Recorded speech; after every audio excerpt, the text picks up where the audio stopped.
Messieurs les ministres d'État et ministres, Madame la vice-ministre,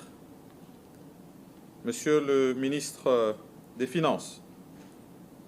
Mesdames et Messieurs les représentants des partenaires au développement, Mesdames et Messieurs les coordonnateurs des projets, Mesdames et Messieurs les membres de l'administration publique, distingués invités en vos titres et qualités respectifs, Mesdames et Messieurs. Cette journée marque un pas de plus dans l'effort que déploie le gouvernement pour reformer le système économique du pays, particulièrement en matière de gestion des ressources extérieures. Les principaux engagements pris par le président de la République, Félix-Antoine Tshisekedi Tshilombo, chef de l'État devant la nation, et à qui j'exprime mes hommages les plus déférents, mettent l'accent sur l'accélération des projets de développement en faveur des populations. Les actions de mobilisation des partenaires bi- et multilatéraux initiées à cet égard ont engendré une augmentation significative des allocations ainsi que des engagements des différents bailleurs en faveur de notre pays. C'est à ce titre que les années 2020, 2021 et 2022 en cours ont été et restent marquées notamment par la signature du programme avec le FMI ainsi que de nouveaux accords de financement avec d'autres bailleurs multilatéraux tels que la Banque mondiale, la Banque africaine de développement, la Banque arabe pour le développement économique de l'Afrique, le Fonds international pour le développement agricole, que je remercie pour leur appui, autant que tous les autres bailleurs bilatéraux. Un des défis auxquels nous devons cependant faire face est celui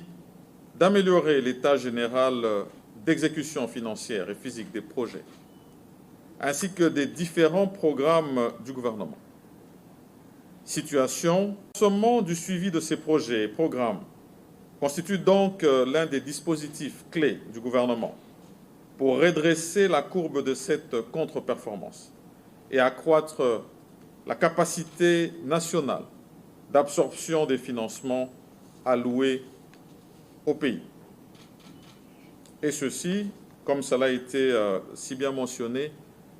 dans les exposés que nous avons suivis de la directrice adjointe du cabinet du ministre des Finances,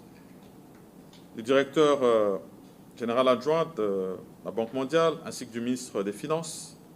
dans ces secteurs sociaux dans lesquels il y a tant d'attentes, notamment le secteur de la santé, de l'éducation, de l'accès à l'eau et à l'électricité, de ce développement que nous attendons à travers nos infrastructures routières, principalement celles de desserte agricole, et ainsi permettre d'accroître notre production et permettre nos échanges commerciaux, notre production agricole pour faire cette revanche du sol sous le sous-sol, et améliorer, bien sûr, nos performances en termes de partenariat. Et donc, compte tenu de ces enjeux, j'invite les différentes parties prenantes impliquées dans ce processus à agir en co-responsabilité, car la responsabilité demeure partagée et appelle à une action concertée en faveur du bien-être de nos populations pour ainsi construire ce Congo plus beau qu'avant, tel que nous l'avons chanté dans notre hymne national tout à l'heure. Et c'est sur cette note d'espoir que je déclare ouverte la cérémonie de signature des contrats de performance des projets et programmes financés par la Banque mondiale, le FIDA et la BADEA. Je vous remercie.